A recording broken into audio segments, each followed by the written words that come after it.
Si tu veux, l'essentiel, c'est de savoir que on est un maillon dans l'étape de la vie d'un vitrail.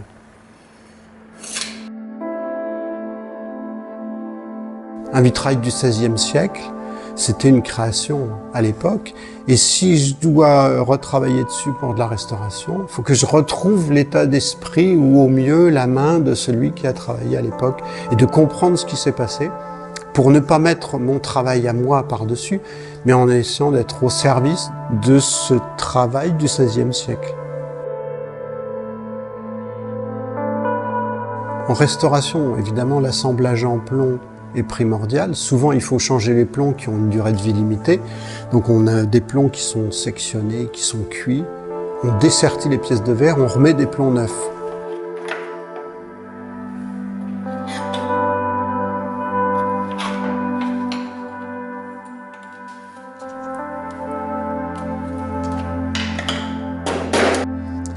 Mais parfois, il faut intervenir aussi sur les verres.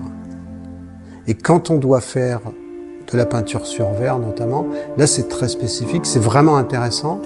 La main n'est pas la même, l'état d'esprit non plus. Donc à chaque époque, et même à l'intérieur de chaque époque, il faut comprendre l'esprit.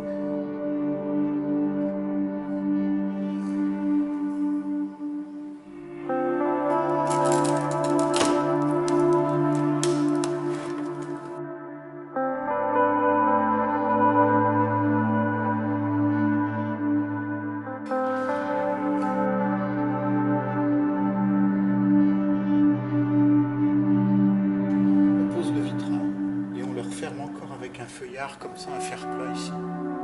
Après toute la serrurerie qui tient les vitraux le plus souvent, c'est-à-dire les barletières ou les ferratés, est-ce qu'il faut les changer? Comment les changer? Quels matériaux employer? Des fois c'est très simple, hein, il suffit de tendre le bras, puis d'autres fois c'est à 17 ou 20 mètres de haut.